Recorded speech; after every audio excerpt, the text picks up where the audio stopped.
이 자리에 나와 예배한 우리 모든 성도님 한 분 한 분이 오늘 성경이 전하는 당부의 말씀이 하나님께서 나와 우리 교회에게 주시는 말씀이라 믿으시고 아멘 하시고 이 말씀대로 여러분의 삶의 신앙의 열매가 풍성히 맺히길 주님의 이름으로 축원합니다.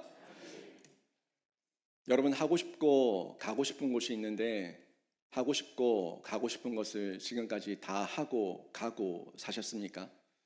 내가 하고 싶다, 내가 가고 싶다고 말해도 우리는 내가 하고 싶은 것을 다 할 수도 없고 내가 가지고 싶은 것을 다 가질 수도 없습니다. 만약 여러분이 내가 하고 싶고 내가 가고 싶은 곳에 다 가고 다 하면서 사셨다면 여러분은 이미 여러분 자신이 우상이 되고 신이 되어서 하나님이란 존재, 예수 그리스도에 대한 존재, 그런 신앙이라는 부분을 절대 가지지 않았을 겁니다. 왜? 필요가 없는데 내가 신이고 내가 하나님이고 내 마음대로 다 되는데 내가 예수의 이름을 왜 부르며 하나님을 왜 찾고 교회를 왜 찾아야 하냐, 이런 생각이 들지 않았겠습니까? 우리는 하고 싶은 것도 있고 가고 싶은 것도 있고 내 마음에 원하는 바가 있지만 우리의 연약함과 우리의 부족함 때문에 늘 결핍이라는 것을 가지고 살아갑니다. 그래서 마음 가운데 이런 계획도 세우고 저런 계획도 세우며 하나님 좀 허락해 주시죠. 좀 열어 주시죠. 좀 도와주시죠. 그렇게 구하고 찾고 두드립니다. 하지만 사람이 마음으로 계획하더라도 그 걸음걸음을 인도하시는 분은 우리 하나님이시라는 걸 우리가 잠언 16장 9절 말씀을 통해서 이미 잘 알고 있습니다. 하나님께서 우리의 걸음걸음을 인도하신다고요. 내가 하고 싶다고 내 마음대로 되는 게 아무것도 없어요. 사람이 마음으로 계획합니다. 그러나 하나님의 허락이 있어야 되고 하나님의 인도가 반드시 있어야 된다는 걸 우리 인생을 통해서 우리는 확인하고 있습니다. 하나님의 섭리와 인도하심 가운데 순종하며 따를 수 있는 사람, 이 사람이 진짜 신자죠. 내 마음대로 안 됐다고, 내 생각대로 안 됐다고 부정, 불평, 짜증, 원망, 이런 안 좋은 것들만 쏟아낸다면 그건 세상 사람들의 모습이고 내 마음대로 되진 않았지만 이 계획 가운데 분명히 하나님의 뜻이 있다, 하나님의 계획이 있다, 하나님의 섭리가 있다는 걸 믿는 사람이 진짜 신자고 진짜 그리스도인입니다. 오늘 저는요, 주일 강단 고별 설교의 자리에 섰습니다. 지난 5년간 저는 부족함도 있었지만 하나님의 인도하심을 따라서 걸어왔고 그 부르심을 따라서 이제 또 떠납니다.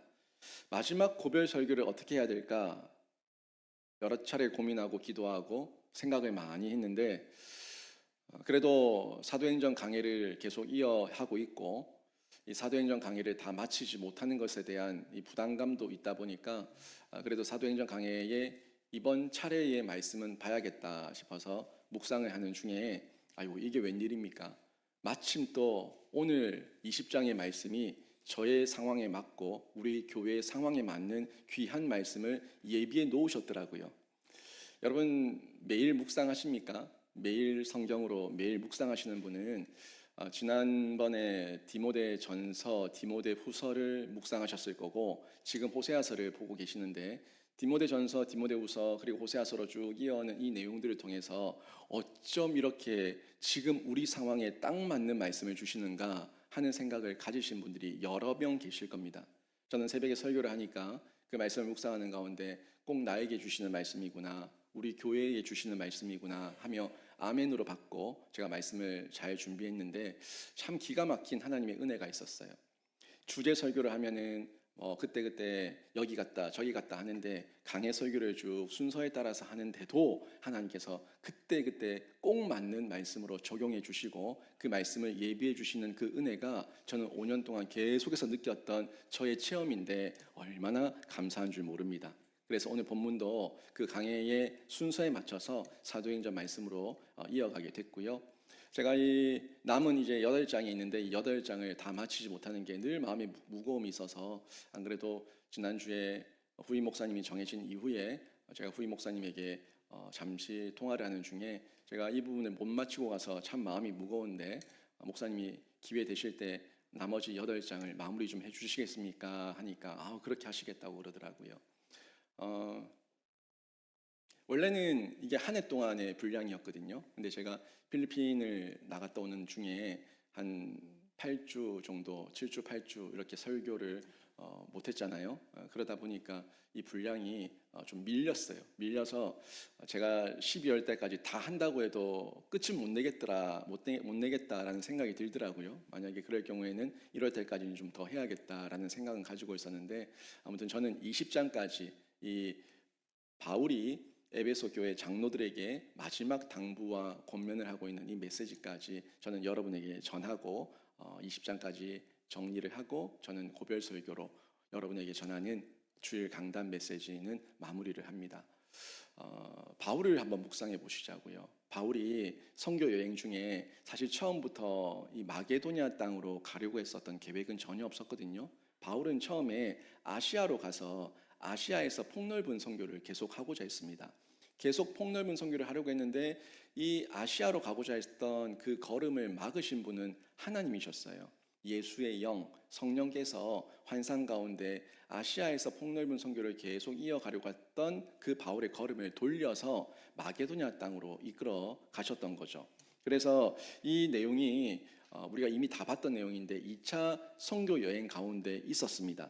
전혀 원하지 않았던 마게도냐 땅이었어요. 전혀 생각하지 않았던 마게도냐 땅이었습니다.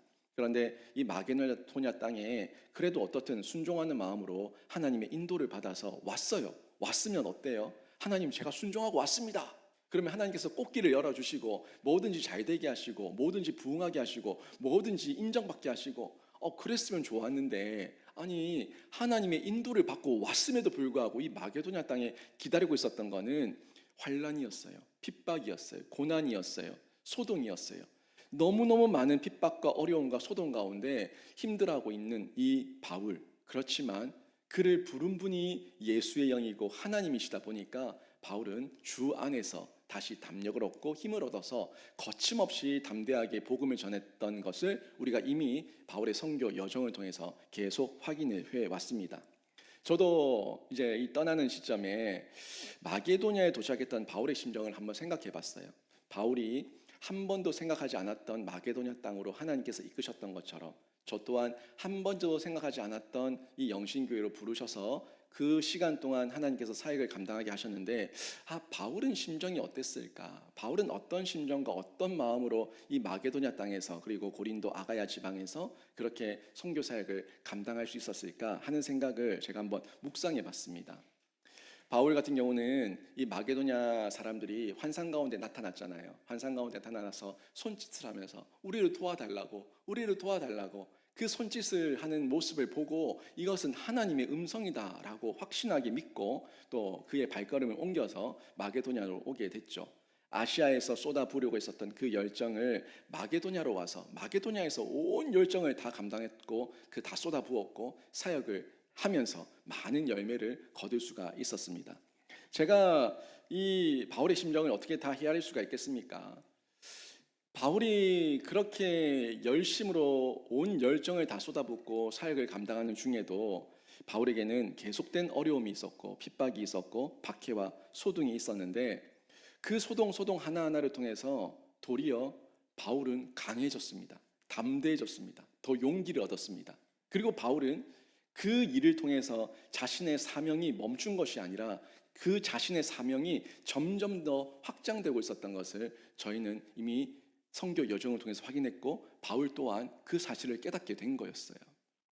하나님의 섭리, 하나님의 은혜, 하나님의 그 모든 도우심을 추억하면서 이 3차 전도 여행도 마무리하고 있을 그 바울의 그 심정을 제가 감히 한번 묵상해 봤습니다. 저도 그 마음 다 헤아릴 수는 없지만 작은 일부분은 조금은 느낄 수가 있었어요. 저의 지난 5년도 추억해 봅니다. 담임 목사가 되겠다는 마음을 가지고 처음으로 지원한 교회, 그리고 한 번만에 덜컥 돼버린 교회. 하지만 한 번도 생각하지 않았던 교회의 상황, 교회의 규모와 사이즈, 제가 생각했었던 어떤 여러 가지 저만의 목회의 계획이 있었지만 저의 계획을 제 마음은 계획했지만 하나님께서는 다른 방법으로 이끄셨고 인도하시고 계심을 제가 지금은 고백합니다.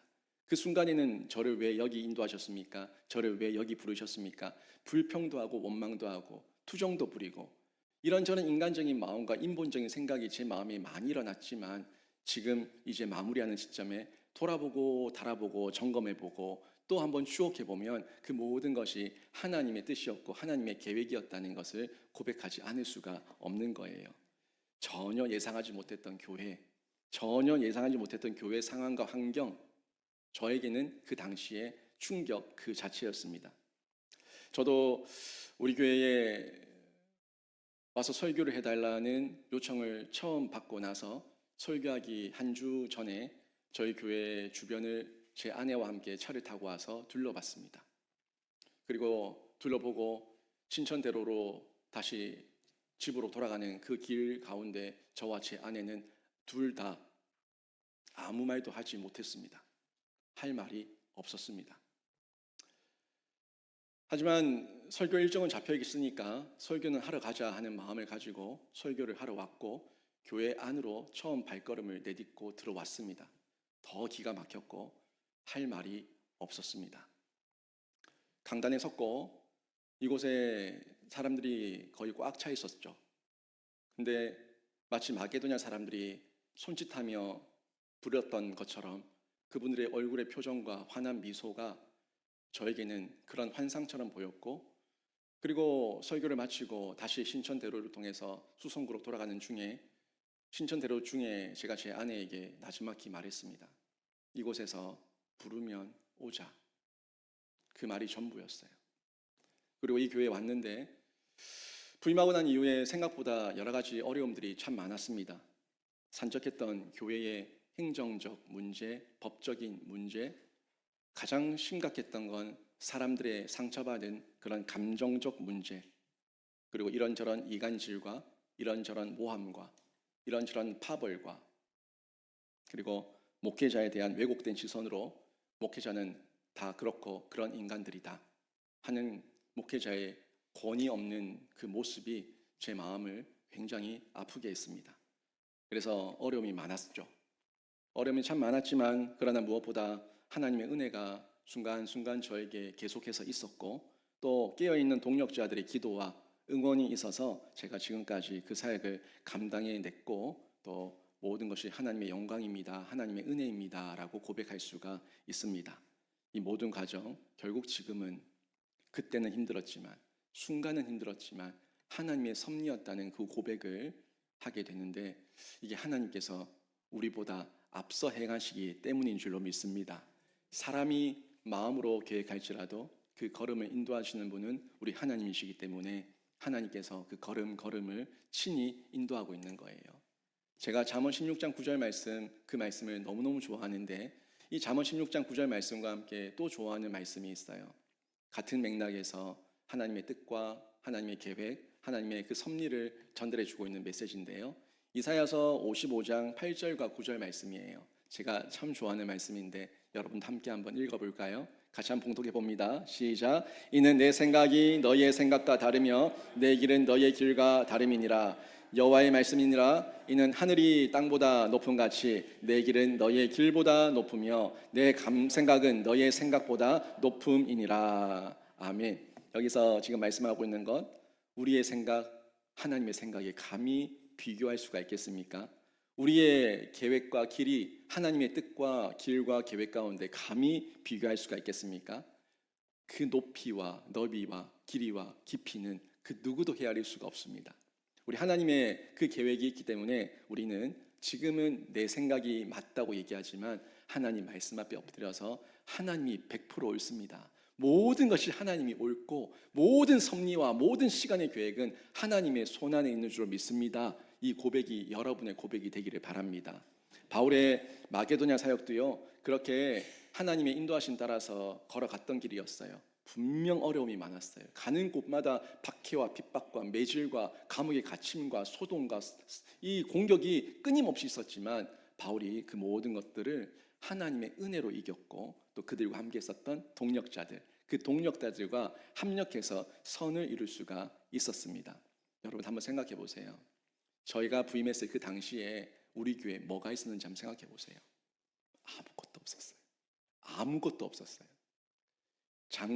통장 잔고도 바닥이었어요. 아니, 그 통장 잔고가 바닥인 걸 떠나서 재정부 성도들한테 개인들에게 빌린 돈까지만 해도 수천만 원이었어요. 아무것도 없었어요. 그런 교회가 지금 이렇게 바뀐 거 돈이 있어서 했어요? 마음이 모였을 때 했어요. 하나님의 은혜가 임했을 때 했어요.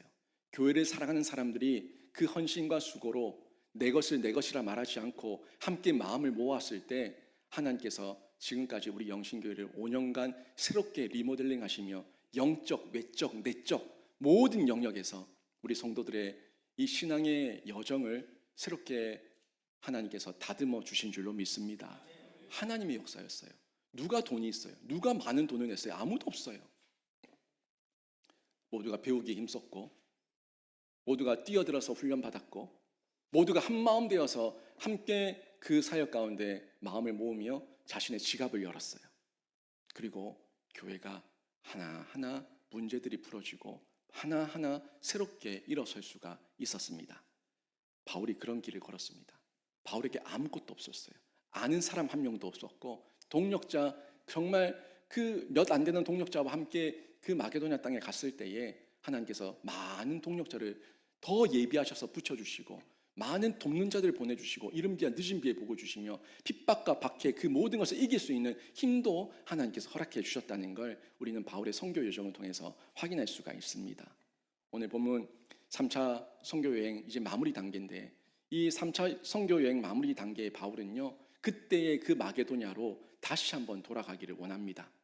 그리고 지난날 세워졌던 교회들을 다시 만나고 그들을 권면하고 그들을 격려하면서 이들을 다시 한번 하나님의 사랑으로 보듬어 주기를 원하는데, 오늘 바울이 권면하는 이 권면이 그때의 그 교회를 향한 권면이 아니라 지금 우리를 위한, 우리 영신교회를 위한 격려와 권면임을 믿으시고 여러분 이 말씀 가운데 아멘 하셔서 우리 교회의 격려와 권면 가운데 새 힘을 얻으시고 여러분 개인도 가정도 우리 교회도 생명사역의 지경을 계속해서 확장하는 은혜가 있기를 주님의 이름으로 축원합니다. 먼저 저희가 좀 중요하게 볼 지점이 있어요. 바울의 이 선교 여정을 확 바꿔놨던 터닝 포인트가 있었던 지점이 드로아예요. 드로아. 이 드로아라고 하는 지점은 바울에게 잊을 수 없는 지역입니다. 1절에서 6절까지 말씀, 오늘 사도행전 20장 1에서 6절까지 말씀을 보게 되면 지난주에 봤었던 에베소에서 일어났던 크도다 에베소의 이 아데미어 소리쳤던 그 소동 기억나시죠?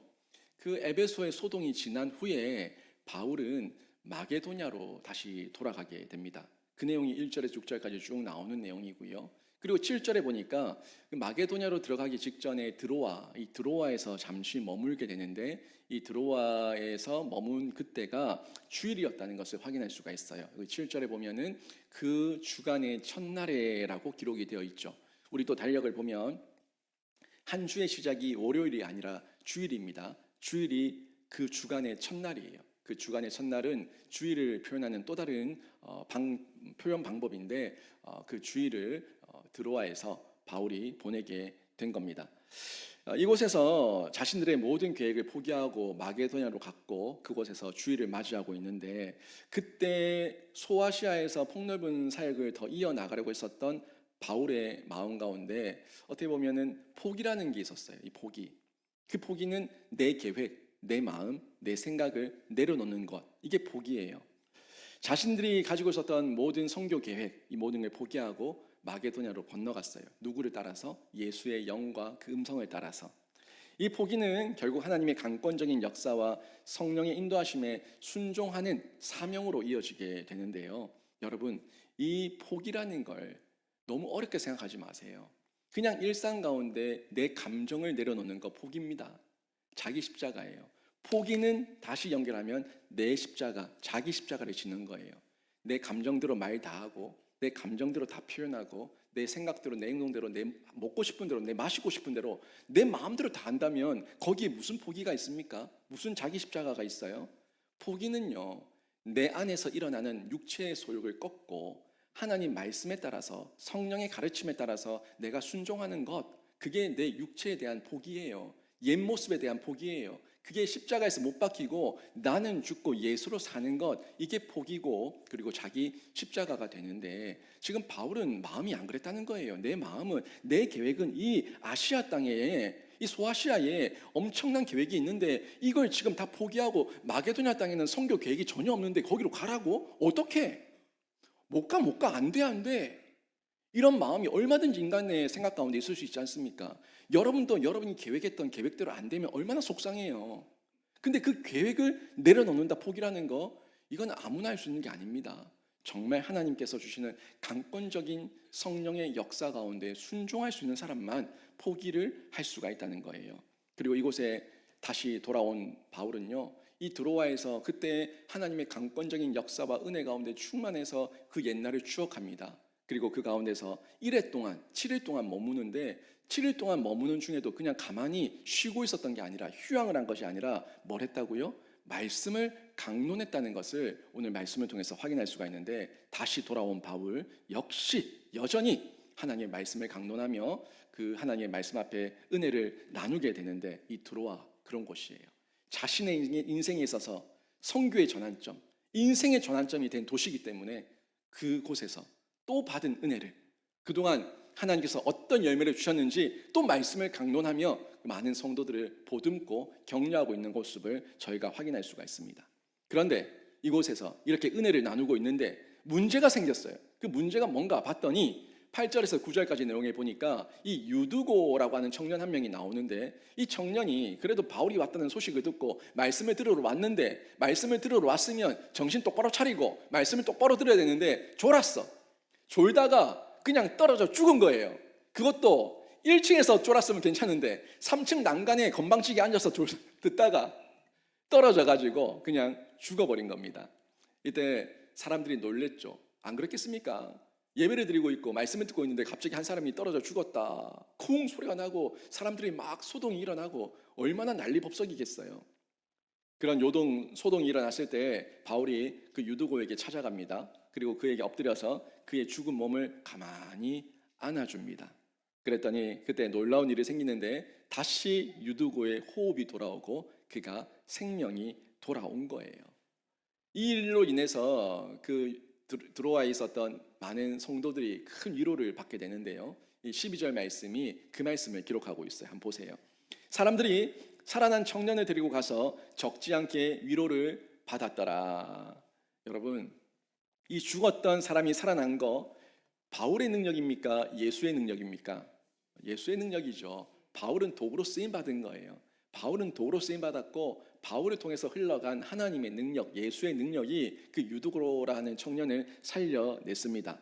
그런데 이 예수의 능력은요, 죽은 몸만 살리는 것이 아니라 영혼을 살립니다. 영혼을 살리되 영원히 살립니다. 이게 하나님의 능력이에요. 유두고라는 청년이 지금 죽었다가 살아났는데 이 살아난 유두고가 얼만큼 살았을까요? 지금도 살아있을까요? 아니죠. 지금도 또 죽었겠죠. 없죠. 유두고는 살아났습니다만 잠시 살다가 또 죽었습니다. 이렇게 잠시 살아나는 모습에도 사람들이 위로를 받고 격려를 받는데, 진짜 우리가 영원히 산다, 영혼이, 우리의 육체가 부활되어서 영원히 산다는 이 소망과 확신이 있다면 얼마나 큰 위로와 은혜를 누릴 수가 있겠습니까? 이게 부활 소망이고 천국 소망이고 우리 그리스도인의 영원한 소망이에요. 지금 잠시 잠깐 잘 되고 잘 먹고 내 마음대로 내 생각대로 되는 게 그게 희망이고 소망이 아니라 진짜 내 마음 가운데 끊임없이 솟아오르는 물된 동산 같은 생명의 수액이 예수 그리스도를 통해서 내 안에 샘솟음 친다는 것, 이걸 누리는 사람은 끊임없이 계속된 영원히 누리는 영생 복락과 희망과 소망의 사람이 될 줄로 믿습니다. 여러분, 교회는요 바로 그런 곳입니다.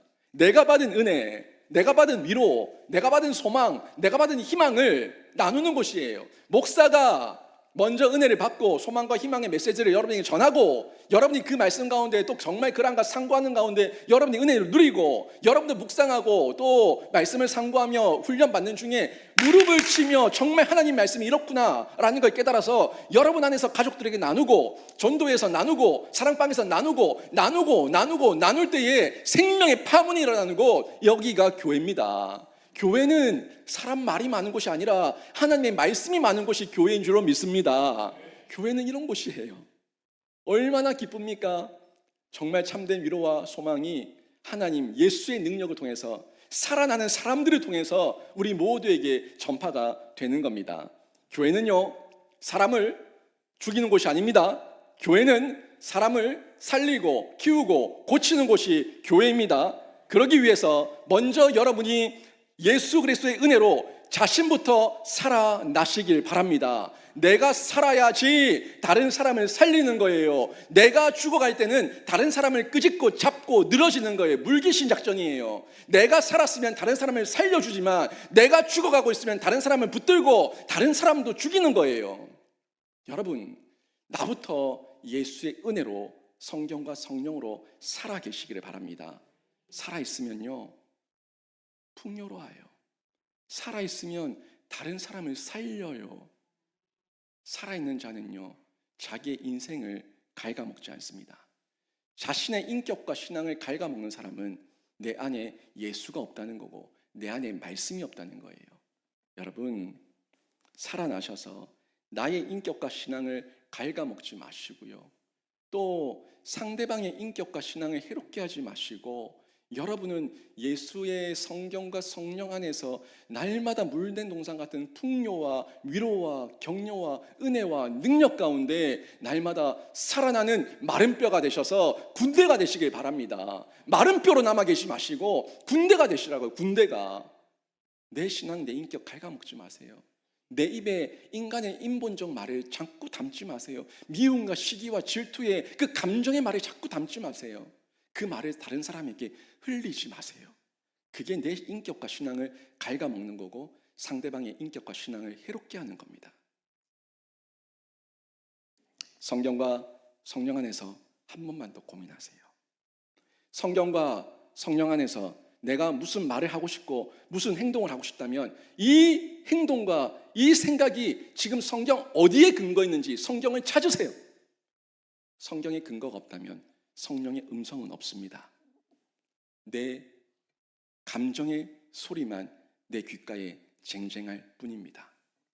성경과 성령 안에서 예수님이라면 어떻게 하셨을까? 한 번 더 질문하시고 선한 일 많이 하시기에 힘쓰시길 바랍니다. 저는 우리 교회가 우리 성도들 모두에게 그런 인생의 드로아가 되길 바랍니다. 바울이 드로아에서 예수의 영을 만나서 그 인생이 바뀌고 사역의 사명의 지경이 바뀌고 주 앞에 마음껏 쓰임 받았던 것처럼 우리 영신교회 모든 성도들의 드로아가 우리 영신교회 이곳이 되어서 이 예배당이 되어서 이곳에서 만난 예수의 영, 성령의 말씀, 성경의 깨달음을 통해서 여러분이 날마다 선교의 전환점을 세우고 날마다 가는 곳곳마다 예수 생명으로 흘려보내는 통로가 되고 사람을 살리는 그리스도인으로 쓰임받기를 주님의 이름으로 축원합니다. 바울의 드로아가 있었던 것처럼 바울에게 또 다른 중요한 지점이 하나 있는데요, 그곳은 밀레도입니다. 이 밀레도라는 곳이 오늘 본문에도 나오는데요, 바울은 선교 여행을 통해서 세워진 교회를 두루 다 살핀 후에 이 3차 선교 여행을 마치고 예루살렘으로 돌아가기를 원하는 그런 계획을 세우고 있습니다. 그 내용이 지금 13절에서 16절까지 쭉 나왔던 내용인데요, 그런데 이곳을 보니까 지금 바울에게 예루살렘 교회로 가지 마라 하는 이런 권고가 자꾸 들려오는 거예요. 나는 가야 되는데 가지 말라는 거예요. 그 이유를 보니까 예루살렘 교회에 가면은 거기에 당신을 죽이려고 하는 많은 어려움과 핍박이 기다리고 있으니까 거기에 가지 마라. 거기로 가면 당신의 선교가 마지막이 될 수도 있다. 이렇게 이야기를 하면서 바울에게 걱정 어린 말로 예루살렘으로 가지 말고 여기에 머물러 달라는 요청을 계속해서 하고 있는 겁니다. 고민이 되겠죠. 정말 고민이 되겠죠. 근데 바울에게는 또 다른 꿈이 있는 거예요. 하나님께서 주신 계획이 있는 거예요. 내가 죽는다면, 내가 여기까지가 내 선교의 마지막이라면 그것 또한 하나님의 뜻이고, 지금 하나님께서 나에게 주신 계획은 로마도 보아야 하리라, 로마도 보아야 하리라, 이 메시지를 주셨기 때문에 나는 로마로 가기 위해서 예루살렘으로 가야 된다. 이 마음에 정함을 가지고 있는 거예요. 그리고 지금 1차, 2차, 3차 선교 여행을 통해서 얼마나 하나님의 놀라운 계획과 성령의 역사가 일어났는지 예루살렘 교회에 전달해 줘야 된다는 거예요. 이 마음의 확신이 있었기 때문에 어려움과 핍박이 기다리고 있는 마지막이 될 수 있는 그곳에 그곳 예루살렘임에도 불구하고 바울은 예루살렘을 가기로 결정을 하게 됩니다. 여러분 한번 생각해 보세요. 진짜 마지막이 될 수도 있어요. 마지막이라고 생각이 들 때에 가장 먼저 떠오르는 하나가 뭐겠습니까? 마지막이라고 생각이 될 때에 가장 먼저 떠오르는 하나가 뭐겠습니까? 저는 이런 생각도 해봤어요. 이제 이 영신교회 강단에서 내가 내려오면 나에게 목회자로서 단임 목회자가 되어 강단에 서는 일은 여기가 마지막이 될 수도 있다라는 생각도 저도 해봅니다. 우리 어른들이, 우리 장인 장모님, 우리 부모님들이 고민하고 걱정하는 게 효진이 네가 3년 선교하고 와서 나이 50이 되어서 단임 목회를 다시 나갈 수 있겠냐라는 그런 얘기를 한다고요. 인간의 마음이죠. 근데 제 마음 가운데는요, 확신이 있는 거예요. 하나님께서 나를 쓰실 것이고 내가 지금 꿈꾸고 하나님께 받은 사명이 명확하고 하나님께서 나를 쓰시지 않으면 하나님이 손해고 나는 하나님 앞에서 받은 사명대로 지금 이 순간이라도 이 한순간 내가 최선을 다해 살면 되는 것이고 내가 어차피 생계형 목회자가 아니었기 때문에 내가 목회자를 안 한다고 우리 처자식 굶기면서 그렇게 살 인생도 아니고 두려움이 없습니다. 저는 사명 따라 갑니다. 사명 따라 삽니다. 여기가 마지막이라면 그것 또한 하나님 뜻이고 하나님 뜻에 다 맡깁니다. 이 마음의 확신이 제 안에 있는 거예요. 그런데 이 마지막일 줄도 모르는 이 자리에서 제가 여러분에게 무슨 말을 할 수가 있겠습니까? 무슨 말을 할까요? 제 감정을 드러낼까요? 거짓말을 할까요? 제가 억하 심정을 가지고 여러분을 병들게 하고 여러분을 죽이기 위해서 상처 주기 위해서 여러분에게 독한 마음을 가지고 악독을 퍼부을까요? 제가 무슨 말을 할까요? 마지막에 떠오르는 말은요, 가장 먼저 떠오르는 하나는 그 사람의 진심입니다. 죽기 전에 거짓말하는 사람 봤습니까? 죽기 전에 대부분은 마지막에 자기 진심을 얘기하고 미안하다 고백하고 용서를 구하고 마지막을 정리하며 마지막을 눈 감습니다. 마지막까지 악한 마음을 가지고 계획을 가지고 거짓말하며 사기를 치는 사람은 없어요. 바울에게는 이 마지막이라는 생각이 들 때 가장 기억이 났던 게 뭘까요? 바울에게 가장 기억이 났던 교회는 에베소 교회였어요. 에베소 교회가 그 마지막이라는 순간에 바울에게 떠올랐습니다. 3차 선교 여행 중에 2년이 넘는 기간 동안 가장 오랫동안 머물면서 갖은 어려움을 다 겪으면서 고통 중에 나온 교회가 에베소 교회이기 때문에 그런 거예요. 그리고 17절에서 이에 바울은요, 밀레도에 있는데 밀레도에서 사람을 보냅니다. 사람을 보내서 에베소 교회 장로들 뵙기를 청한 거예요. 그래서 그 장로들이 바울의 호출을 받고 기쁨으로 이 밀레도로 달려왔고 바울의 권면을 받으며 가슴 깊이 그 권면을 새깁니다. 바울은 이 자리에서 장로들에게 교회를 하나님의 은혜와 사랑 가운데서 잘 지켜주기를 당부합니다. 그리고 그 교회를 위해서 서로 하나 되어서 아름다운 교회 세워나갈 것을 당부합니다. 저에게도 마지막이 될 수도 있는 이 시간을 보내면서 제가 여러분에게 하고 싶은 당부, 어떤 당부를 해야 될까? 참 너무 많았는데 고민하는 중에 이 사도행전 20장 말씀을 묵상하니까 제가 할 말을 이미 바울이 다 해놨더라고요. 이 말씀을 저 또한 묵상하는 중에 그대로 받아들였습니다. 제가 아멘으로 받았고 이 당부가 사람 김효진 목사의 당부가 아니라 성경에 기록된 바울의 당부, 하나님의 당부가 되어서 우리 성도들 가슴에 새겨지기를 바랍니다 하는 기도가 절로 나왔습니다. 제가 이후에 또 다른 교회에서 한국 목회를 이어가고 은퇴할 때에 가장 먼저 생각나는 교회가 어딜까요? 영신교회입니다. 제가 처음 담임했던 교회. 40대에 가장 젊고 열정있을 그때 제 모든 걸 다 바쳐서 세웠던 교회, 영신교회. 제가 이제 하나님 앞에 가기 직전에 임종 직전, 눈을 감기 전 제 목양의 전체를 돌아보며 회상할 때 또 가장 먼저 떠오르는 교회가 어딜까요? 영신교회. 저의 첫 교회, 첫사랑 교회, 첫 목양지의 교회, 이 영신교회가 가슴에 가장 먼저 남을 건데, 그 마음으로 저 또한 바울처럼 여러분에게 성경의 근거에서 당부하는데, 이 당부의 말씀을 들으시고 여러분 가슴에 새기시고 아름다운 교회 세워나가시길 주님의 이름으로 축원합니다. 그 말 속에 제가 느꼈어요. 바울의 진정성을 느꼈어요. 그 바울의 진정성이 곳곳에 절절히 흐르고 있는 걸 저는 느꼈는데, 저는 이 진정성을 이렇게 세 단어의 축약이라고 봅니다. 진실과 정직과 성실. 이 세 단어를 첫 자를 따면 진정성이 되죠. 진실한 바울의 당부, 정직한 바울의 당부, 성실함으로 사역했던 바울의 당부, 이 진정성이 저는 느껴졌습니다. 18절 뒷부분부터 19절 앞부분까지 보면 첫 번째 당부에 대한 내용이 나오는데요. 한번 보십시오. 아시아에 들어온 첫날부터 지금까지 내가 항상 여러분 가운데서 어떻게 행하였는지를 여러분도 아는 바니 곧 모든 겸손과 눈물이며. 이게 바울의 첫 번째 당부로 저는 발견했습니다. 첫 번째 당부였어요. 자신을 내세우지 말고 하나님 은혜 안에서 자신을 낮추며 교회를 위해 기도하며 겸손하게 눈물로써 섬기라는 것. 이게 바울의 첫 번째 당부입니다. 저 또한 여러분에게 부탁하고 당부합니다. 겸손과 눈물로 교회를 세워주시길 바랍니다. 정말 교회를 사랑한다면 겸손과 눈물로 교회를 섬겨주시고 세워주시길 바랍니다. 나를 드러내지 마세요. 내 목소리를 드러내지 마세요.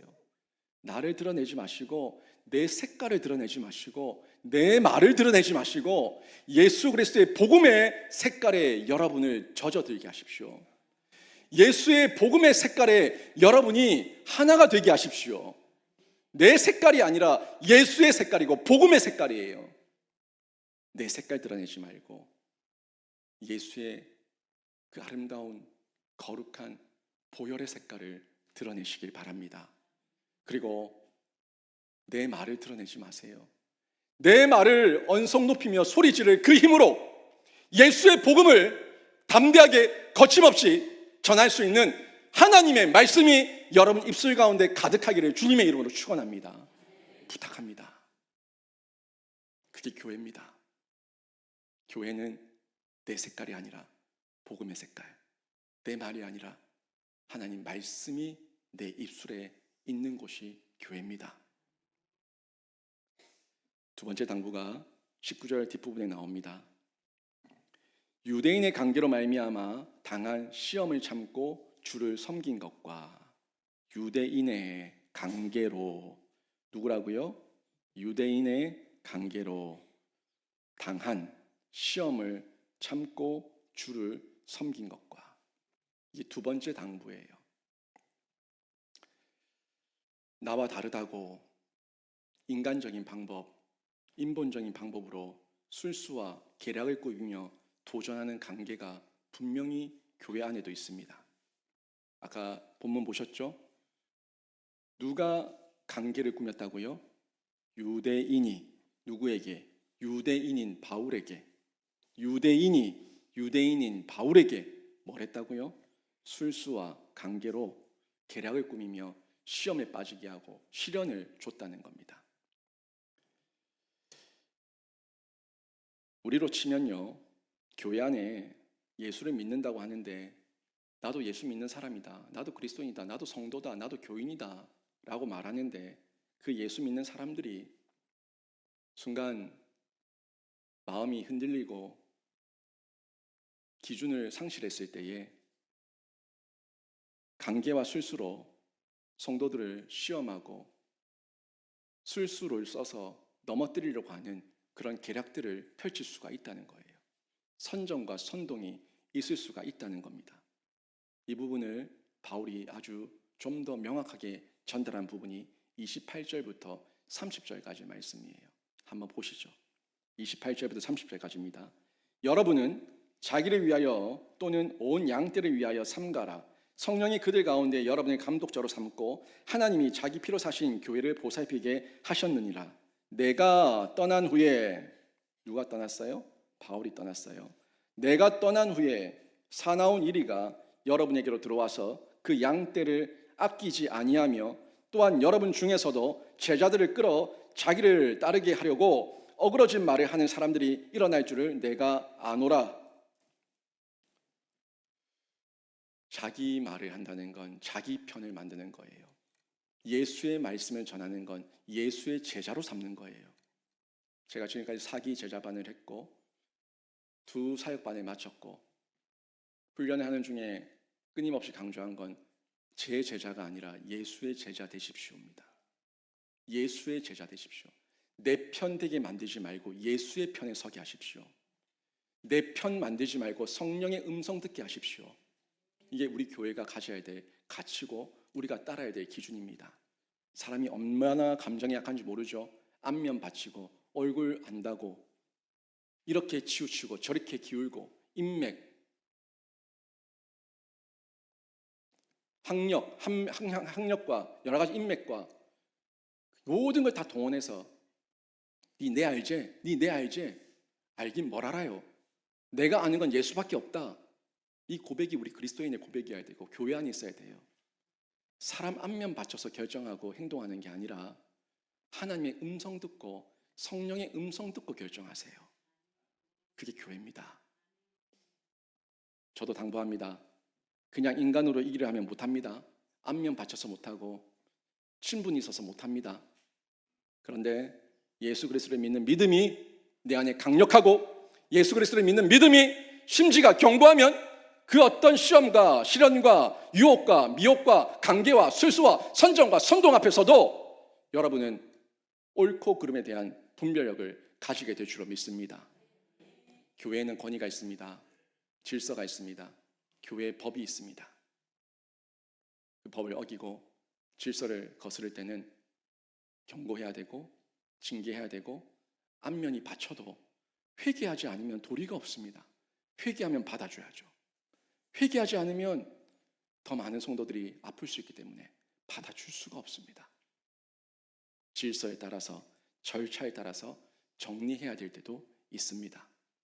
바울의 2번째 당부, 시험을 참고 주를 섬긴 것 기억하셔서 여러분의 안에 또 다른 시험과 시련이 있다고 하더라도 흔들리지 마시고 절차와 질서와 교회의 권위에 따라서 여러분은 더욱더 마음을 심령을 강하게 하시고 주 안에서 하나하나 풀어나가는 지혜로운 교회가 되시길 주님의 이름으로 축원합니다.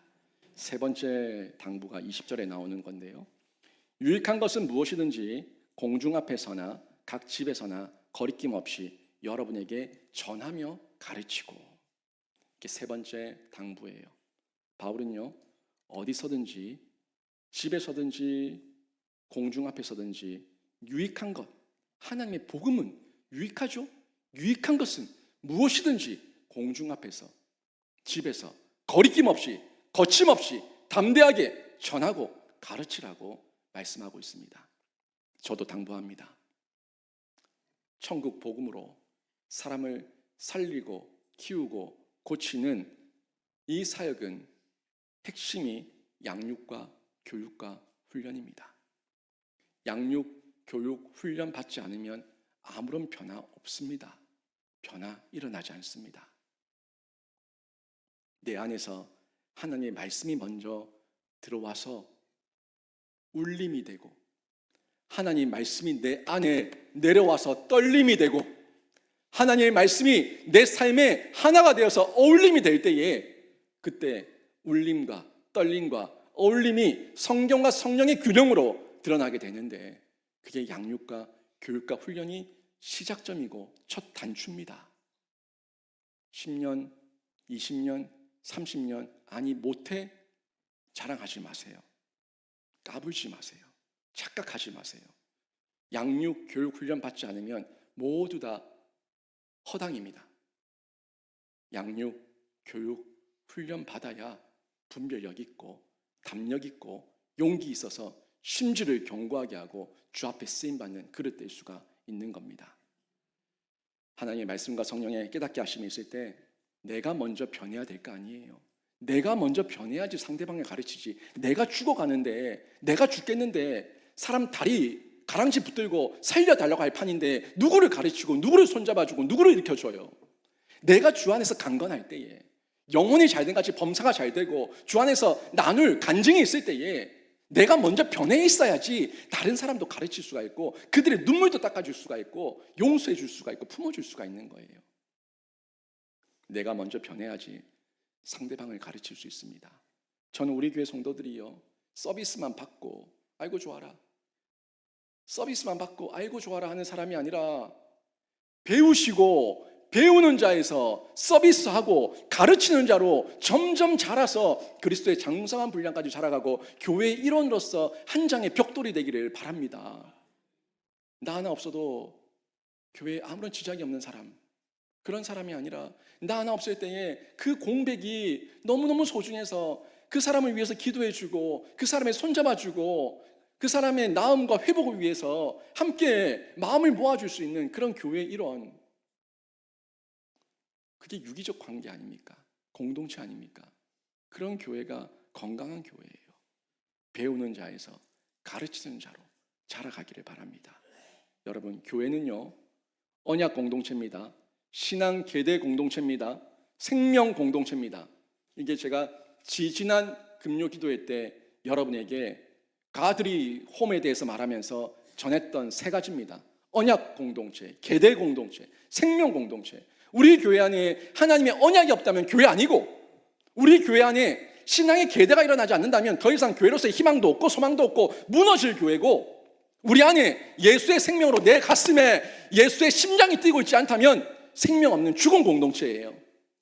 교회는 언약 공동체입니다. 계대 공동체입니다. 생명 공동체입니다. 여러분 기억하셔서 여러분 안에 그 예수의 언약과 예수의 신앙 계대와 예수의 생명이 약동하는 교회 일원으로 한 사람 한 사람이 쓰임받기를 주님의 이름으로 축원합니다. 제가 여러분 앞에서도 여러 번 울었어요. 제가 보고예요. 보고라서 화나면 불룩불룩 했다가 기분 좋으면 빨긋빨긋 했다가 슬프면 지질 짰다가 제가 보고예요.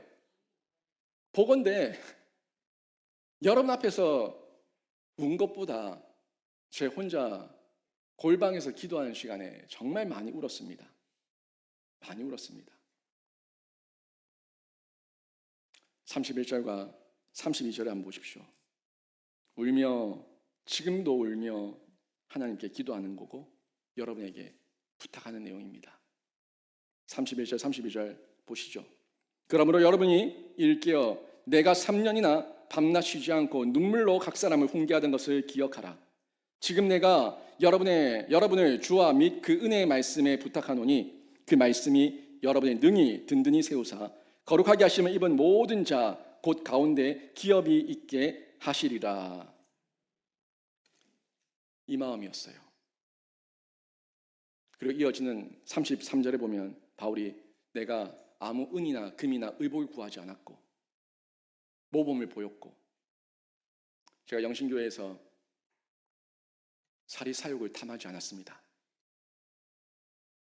영신교회에서 은과 금을 구하지 않았습니다. 영신교회에서 신학적으로, 윤리적으로, 도덕적으로 여러분 앞에 범죄하지 않았습니다. 물론 부족함은 많았지만 그 모든 부족함들을 주님 앞에 맡기며 날마다 나를 쳐서 복종케 하며 하나님 앞에서, 교회 앞에서, 공의 앞에서 부끄럽지 않게 사역하기 위해서 부단히 애를 썼습니다. 물론 부족함은 있습니다. 그 부족함을 이제는 주와 은혜의 말씀께 부탁합니다. 여러분이 이 교회를 든든히 세워나가시길 바랍니다. 지난 5년 동안 제가 영신교회에서 어떻게 사역했는지 여러분이 조금이라도 기억해 주신다면 바울의 권면이 저의 동일한 권면임을 기억하시고 하나님의 말씀으로 받고 교회를 아름답게 세워나가시길 바랍니다. 제 평생의 마지막 순간까지 제 기억 속에 잊혀지지 않을 교회가 영신교회입니다. 그 영신교회를 기억할 때 저에게 아픔이 아니라 기쁨이 되어서 참 내가 그때 선교사로 나간 이후에 참 교회가 더 든든히 세워지고 더 아름답게 세워지고 이렇게 부흥성장하니 너무 귀하고 너무 감사하다. 이 고백이 제 평생의 고백이 되고 기쁨이 되고 제 마지막 눈 감을 때 하나님 앞에서 하나님 앞에 칭찬받을 만한 그런 제목이 될 수 있도록 여러분이 이 교회를 든든히 세워주시길 부탁을 드립니다. 여러분, 바울의 당부는 지금 우리를 향한 당부고 부탁이고 명령입니다. 저의 말이 아닙니다. 제가 여러분에게 3가지 당부했는데 성경에 근거한 내용으로 당부했습니다. 또 제 말로 당부하면은 그건 김효주 목사 네 말이고 그렇게 말할 수 있으니까 성경의 근거에서 당부합니다. 바울의 당부였습니다. 우리를 향한 당부고 부탁이고 명령입니다. 여러분, 두렵고 떨림으로 받으시기를 바랍니다. 주님의 몸된 교회가 하나님 앞에 바로 서고 그 사명 잘 감당할 수 있도록 여러분 깨어 계시기를 바라고요. 저도 가는 길이 쉬운 길이 아닐 줄 압니다. 어떤 분들은 그렇게 말하더라고요.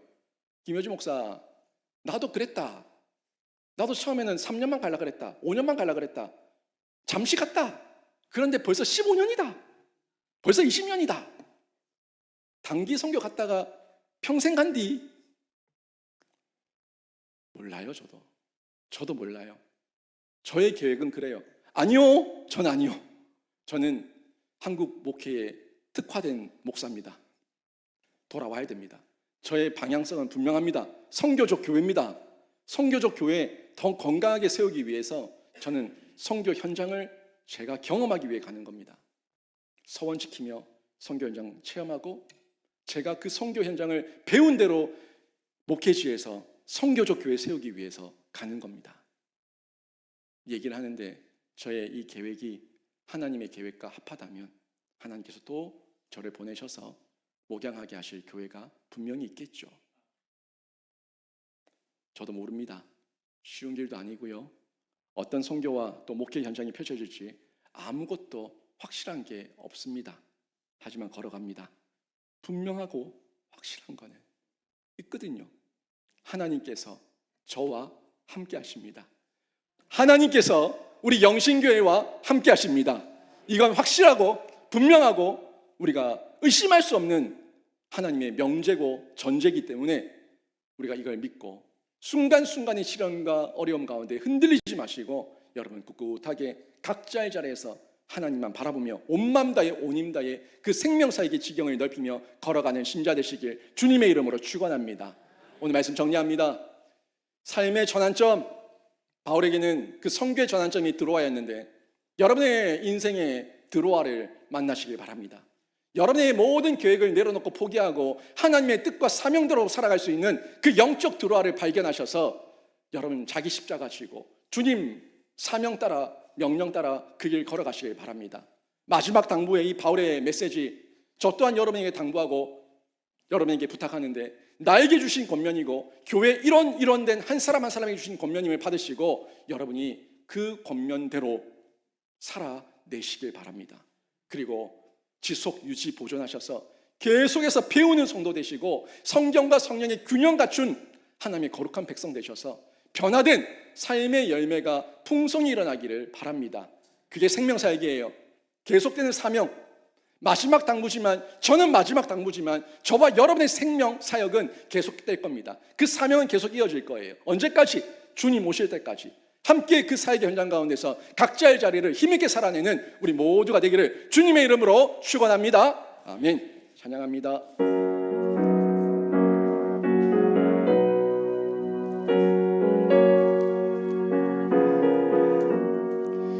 푸른 바다 낯선 이 몸 어디든지 가오리다. 괴로우나 즐거우나 주만 따라가오리니 어느 누가 막으리까 죽음이 늘 막으리까 어느 누가 막으리까 죽음이 늘 막으리까 종기 혼자 힘들어도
하나님 감사합니다. 부족한 자가 주일 강단 고별 설교를 하는 자리에 이렇게 귀한 말씀 사도행전 20장의 말씀을 때마침 주셔서 우리 성도들에게 말씀으로 권면할 수 있도록 인도하시니 모든 것이 하나님의 은혜인 줄 믿습니다. 이 말씀을 가슴 깊이 우리 모두가 세우기를 바랍니다. 그냥 무턱대고 살아가는 인생, 내 마음과 내 생각과 내 계획대로 살아가는 인생이 아니라 하나님께 묻고 그 들어와에서 하나님의 음성 들어서 삶의 전환점이 생긴 바울처럼 사명 따라 주의 뜻 따라 살아갈 수 있는 우리 모두가 되게 해 주시옵소서. 마지막 당부로 전하는 이 바울의 마음을 우리가 한번 묵상해 보기를 원합니다. 마지막일 때 얼마나 진정성 있는 메시지인지 우리가 다시 한번 돌아보게 되는데, 이 진정성 있는 이 세 가지의 당부를 우리 가슴에 깊이 새기고 나에게 주는 권면으로 듣고 우리 모두가 교회의 일원으로 살아갈 수 있도록 역사하시고 힘을 더해 주시옵소서. 계속해서 배우는 성도 되기를 원합니다. 자라가는 성도 되기를 원합니다. 멈춰서서 머뭇대고 이것도 저것도 아닌 자가 아니라 계속해서 자라고 성장해서 물된 동산 같은 하나님의 은혜 가운데 통로되어서 그 복을 흘려보내는 성도 되기를 원합니다. 삶에 실제적으로 일어난 변화가 있게 하여 주시고 하나님의 성경과 성령이 우리 안에 울림과 떨림과 어울림이 되어서 주 안에서 아름다운 유기체적 관계로 교회의 화합을 이루는데 우리 모두가 하나 될 수 있도록 역사해 주시옵소서. 생명사역은 계속 이어집니다. 당부는 마지막 당부로 저는 전하고 떠나지만 계속될 하나님의 나라와 계속될 사명은 우리 모두에게 있는 줄로 믿사오니 주님 오실 때까지 그 길을 다 감당해내는 저희 모두가 되게 해 주옵소서. 이 시간 우리들의 마음들입니다. 시간들입니다. 물질 구별해서 올려드립니다. 이 모든 것 받으시고 주님 원하시는 곳에 사용해 주시옵소서. 11조를 드리고 감사예물을 드리고 성교예물을 드리고 건축예물을 올려드리고 구제예물과 작정예물과 목정예물과 덜더예물과 주정예물과 또 성교지에 교실 건축을 위해서 예물 드리는 그 모든 손길까지 주님 헤아려 주시고 기억하셔서 어려움 중에 주님 사랑하는 마음으로 드렸사오니 하나님께서 넘치게 30배, 60배, 100배로 갚아 주시옵소서. 하나님, 기도의 제목으로 드렸다면 응답이 되게 하시고 감사의 고백으로 드렸다면 감사는 배가가 되어서 평생의 간증이 될 수 있도록 하나님께서 주관하시고 역사해 주시옵소서. 11월 한 달 동안 여러 곳곳에서 섬긴 일꾼들 주님 기억하시고 그들의 손길 위에 하나님의 놀라운 복을 주셔서 그 일상 가운데 삶의 터전 가운데 지경이 넓혀지고 좋은 만남의 복들이 이어질 수 있도록 하나님께서 도와주시옵소서. 12월 달 잘 마무리하게 하시고 또 12월 한 달 각자에게 주어진 위치와 임무에 따라서 사명에 따라서 교회를 섬길 때 그들의 마음에 이루 말할 수 없는 기쁨으로 섬기는 감사가 있게 해 주옵소서. 모든 것 주께 부탁합니다. 우리 주 예수 그리스도 이름으로 기도드립니다. 아멘. 주 예수 그리스도의 은혜와 하나님 아버지의 크신 사랑과 성령 하나님의 감화 감동 위로 교통 충만하심과 영적인 잠을 깨우시는